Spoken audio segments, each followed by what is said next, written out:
Story 1. Small apartment, new wife, first kid. In order to get into the kitchen from the living room, you had slalom past the couch, a computer desk, and into the doorway. For an adult, this is fine.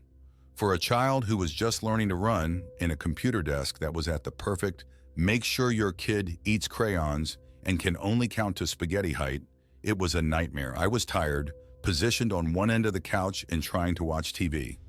I had just worked a million hours at the factory and just wanted some peace. Zoom. My daughter runs by me at I can't wait to wear a helmet speeds, and I catch her before she bonks off the desk. I tell her to stop running to the kitchen and go back to dazing in front of the TV. Zoom! She tries it again, giggling, thinking it is now a game. I'm tired, I'm cranky, and now I'm trying to keep a kid from making sure her only college choice is burger, while my wife watches TV on the other end of the couch.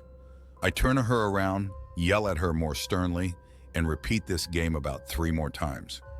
Then half asleep, I watch in horror as a little blonde head zooms past me and into the kitchen.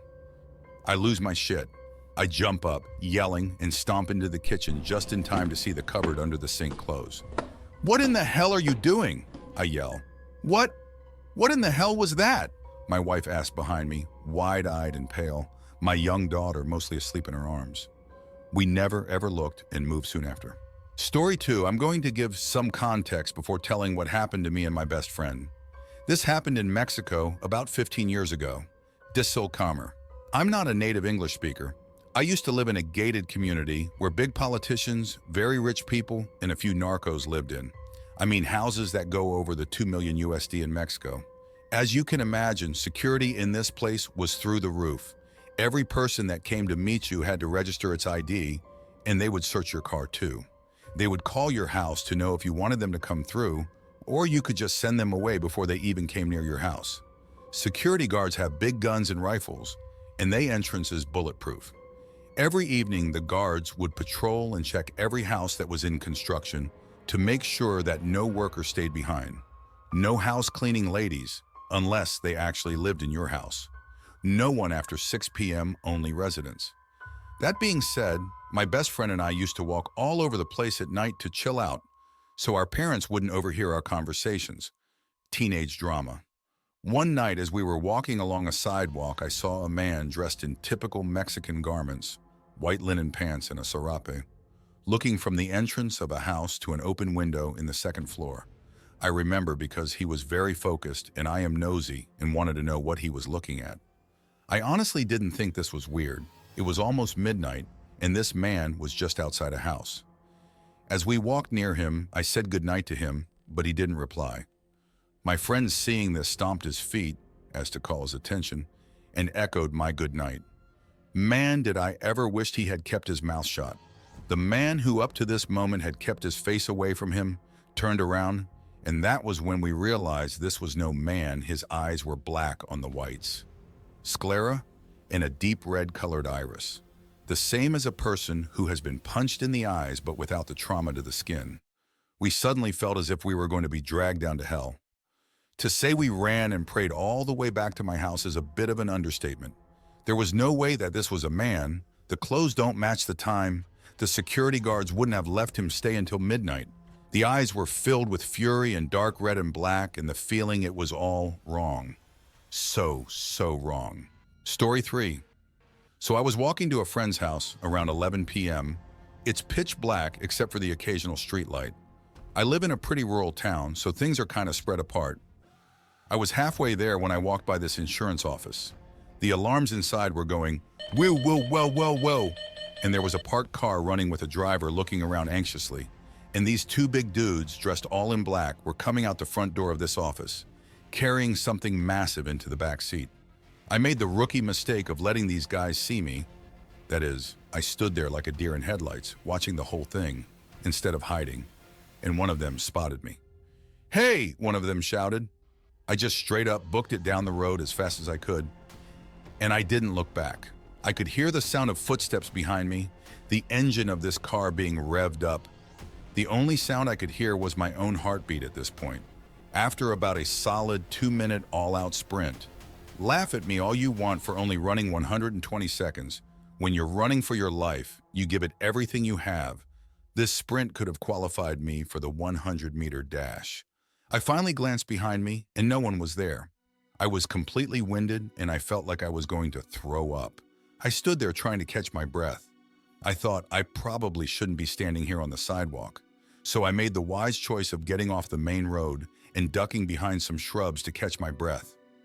Not 1 minute later, this car comes up real slow, all the windows down. They're only going about 5 miles per hour, 8 kph for everyone else. It's the same car from earlier, and they're looking for me.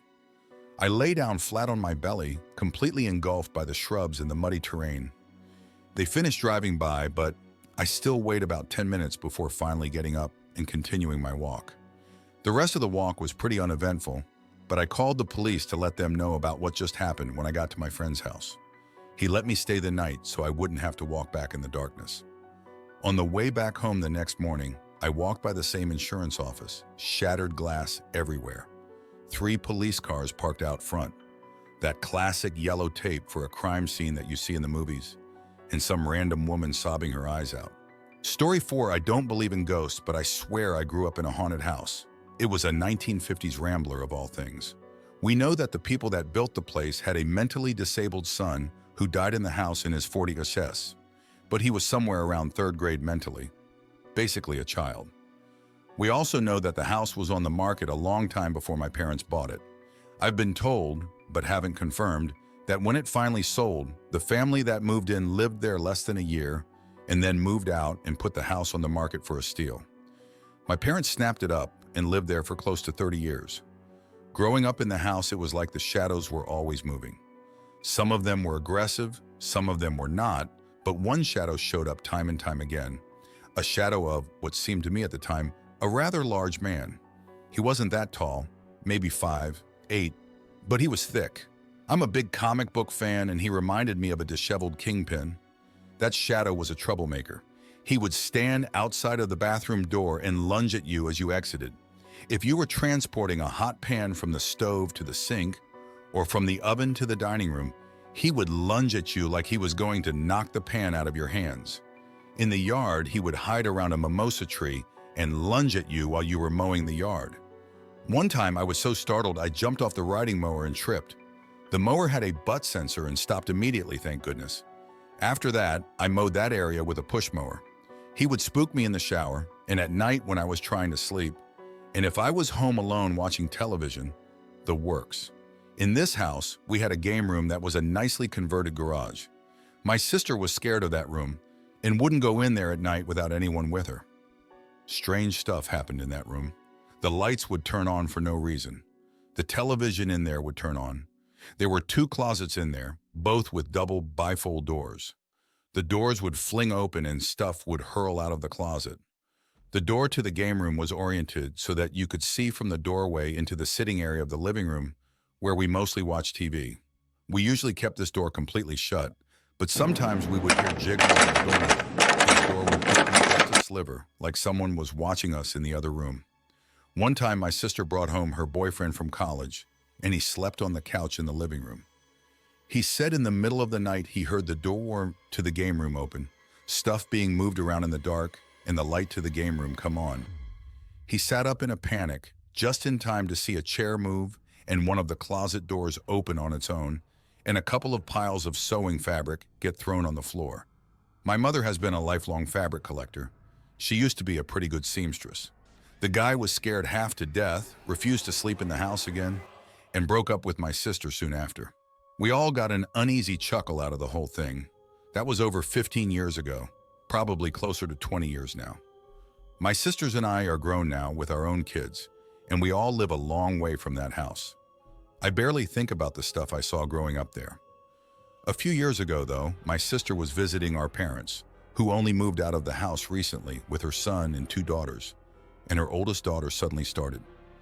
My sister asked her what was wrong, and she said, "Mommy, why does that man like to scare me?" "What man, honey?"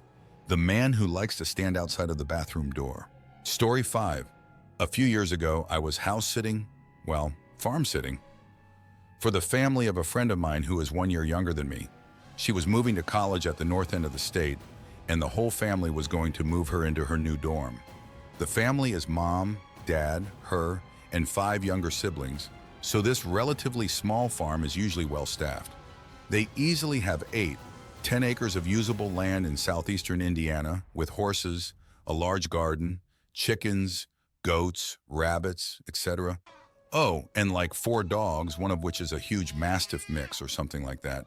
This dog is huge, like literally the size of a full-grown bear, the same color, and isn't friendly with most people because he's very protective of the land.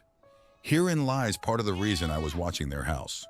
For whatever reason, this dog loved me, and I was willing to come out to their place a day early to learn all of the daily chores that I would need to do. To help develop an image of this place, you can see the house of their nearest neighbor from their front porch, but it's across the horse pasture up by the gravel road you come in on, and easily a kilometer or 2 away. I think it would probably take a solid 15, 20 minutes to diligently walk there anyway.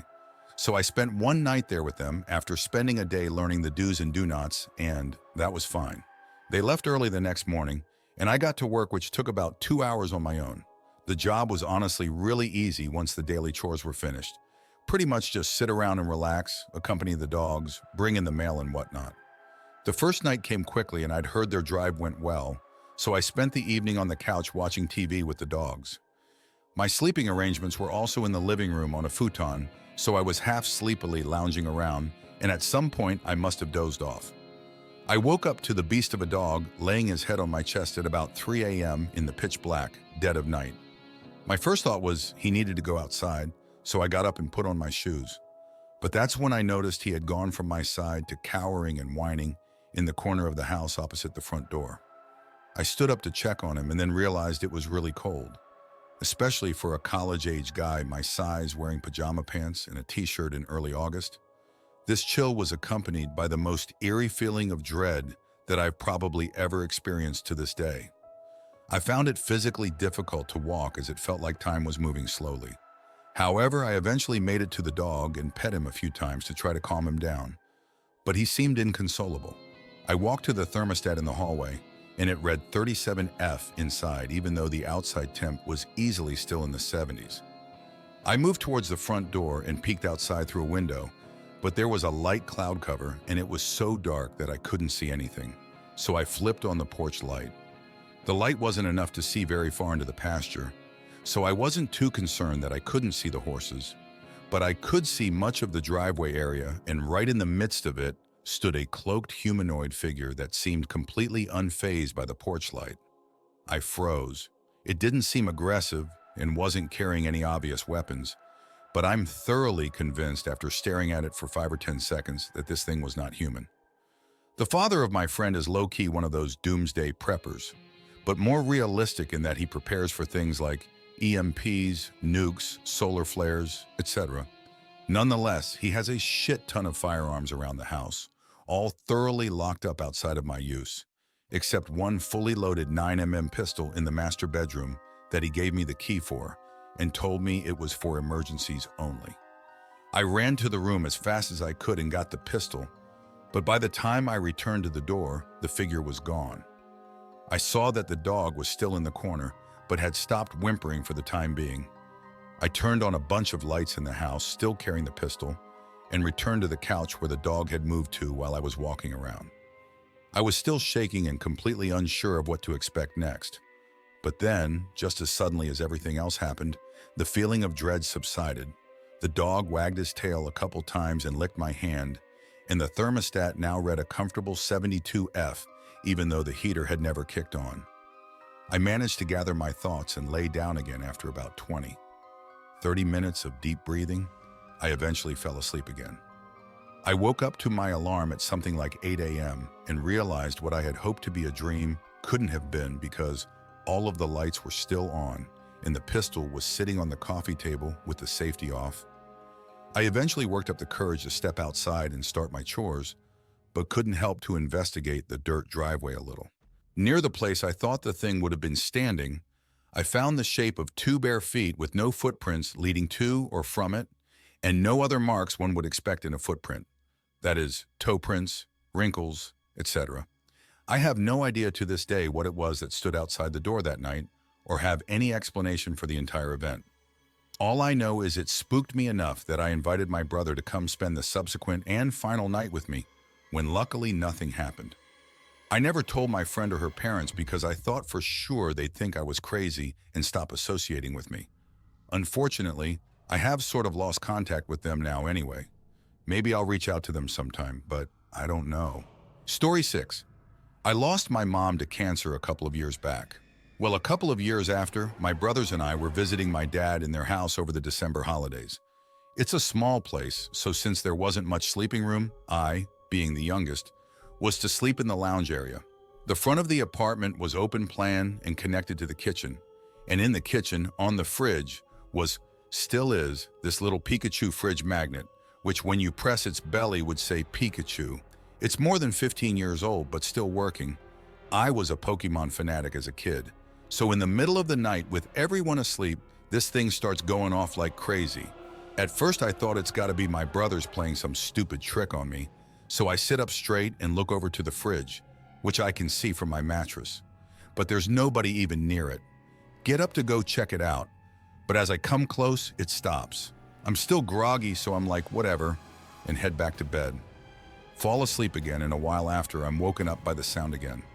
This time, though, as I sit up, there's the white figure of a woman wearing a nightgown standing at the foot of my bed.